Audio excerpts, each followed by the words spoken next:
college where I was a chaplain for a number of years had a chapel that was very large.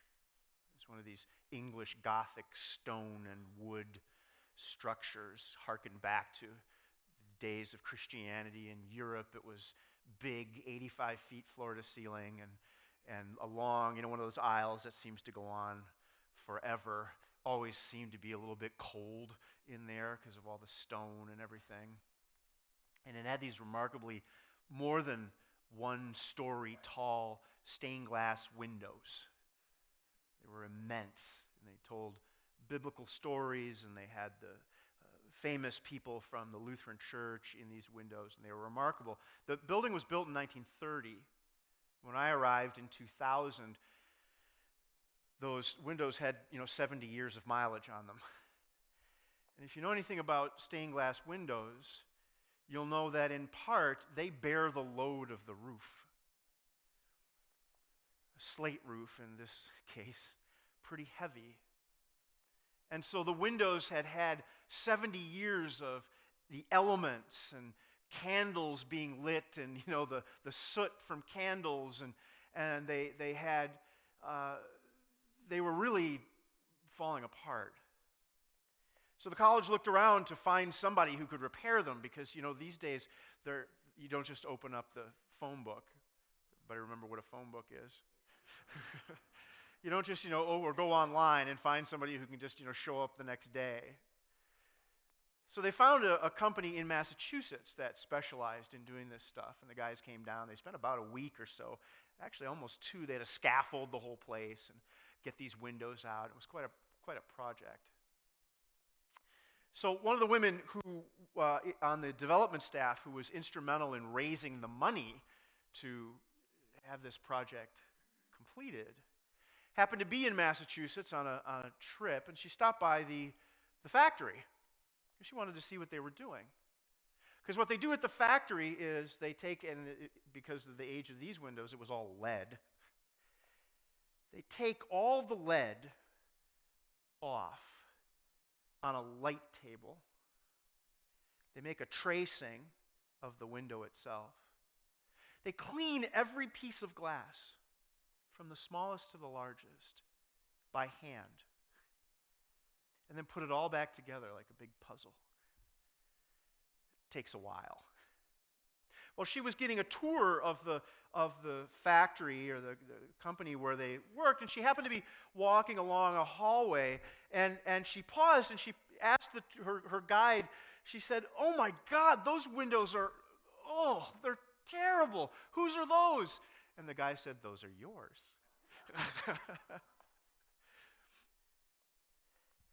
And it just goes to show you how important perspective is, right? Because we very often see stuff in others, and we assume it to be, ugh, what's that? In ourselves, we think, oh, well, no, we're good. We're getting it right. It's those other people who have it wrong. Those dirty, broken up, nasty windows couldn't be ours. They must be somebody else's. When in fact, they were ours. Interesting side note, when the windows were brought back, replaced, they'd do light testing. We actually got 30% more light through the windows after they were cleaned. It makes a difference. The Pharisees, who frankly get a bad rap, because the Pharisees were just doing their job. The Pharisees were sort of the religious police. They were the ones who said, look, this is what God has asked of us. We're in a covenant relationship. It's obvious, the scriptures are right here. It's our job to make sure that not just individuals, but the community follows the rules. And so the Pharisees' job, like this guy at the window factory, the Pharisees' job was to point out, that's your dirty, not somebody else's dirty. That's your problem, not somebody else's. The Pharisees were just doing their job. Now, we might not agree with that job in 2018. We might think that they were stuffy and too rigid and whoa, we wouldn't want them. We don't want our pastors telling us, shaking the finger. No, no, no. You can't do that. Don't wear shorts to church. 945 won't laugh.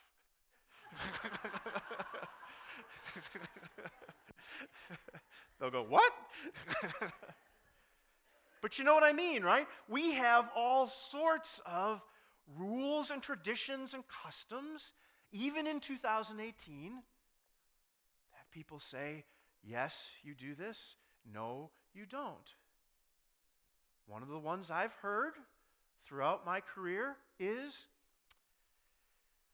church isn't a performance, you don't clap. Right? Some say, oh, clapping in church, bad. Others say, oh no, we want to express our gratitude for a gift of God. You get the idea? We all have a little Pharisee in each of us. We all have a little, show me in the Bible where it says, don't clap in church. Because a lot of folks, even that, say, well, it's in the Bible. There's lots of stuff in the Bible that we do or don't do because we choose to do or not do. You see, there's a little bit of Pharisee in all of us. And that can be very positive, or that can be very dangerous. How many of you would say that driving 100 miles an hour down Claremont is a good thing? Anybody who says 100 miles an hour on Claremont, good thing? Really? How about if you have a suffocating child in the back seat and you're trying to get to the emergency room at Sacred Heart? Then? Well, maybe then. And that's where the Pharisees had trouble. See, the Pharisees were yes or no. And with this Sabbath thing, they were saying to Jesus, no, this is a yes or no. There's no gray area. We're going to let that child suffocate because it's more important that that rule stay in place so that the community understands the boundaries when it comes to God. So we might not agree with that, but that's where they were coming from. They said one life is not worth breaking hundreds and hundreds of years of covenant with God. It's not worth it. And in some cases, they might be right. And in some cases, we might be right. We're probably not going to do this with Ritz crackers and Coke. Right? Nod your heads, yes. Let me take out the probably. We're not going to do this with Ritz crackers and Coke, right? Because as a community, we've decided, yeah, you know what? That is in the Bible, and that's something that's important to us, and it's just, that's one of the things that we're going to say no. So it's not that all rules and all laws and all sort of Pharisaic decisions are bad. But what Jesus does in these lessons today is that he shines a light for the Pharisees and he says, ask yourself what God would do. Remember the bracelets, WWJD, right? What would Jesus do? Well, in that case, they could actually ask Jesus. And Jesus said, look, I'm not here to destroy the Sabbath. I'm just here to remind you that the Sabbath is for people, not the other way around. The Sabbath is to build up. The Sabbath is to be a time of renewal and restoration, not a rigid law to hold on to at all costs. Because I'm right here and I have the power to heal, and that guy is right there and he has a withered hand, and I can do something about it. I can drive, in this case, I should drive 100 miles an hour down Claremont because you know what? As long as I don't hurt anybody else, I'm doing the right thing. And it's that light of Christ, that light that shines in the darkness all the way from Advent, that light that shines into our own lives and says, well, what are the things that I think are rules that probably are just my preferences? And what are the things that are rules because we care about them together? In my first apartment in Philadelphia, which was probably about the size of one of our classrooms, it was one of those all-in-one things. I could reach from my bed and fry eggs. So it was that size place. One day I came home from work. I usually got home about 6 from the train, and I flipped on the light, and I kind of turned to my left where the little galley kitchen was, and it was a big old cockroach party. Check my bed first. But they scattered. I was glad for that. This was the days before the internet, so I couldn't Google it to find out how to get rid of them. But eventually I did, and got rid of them.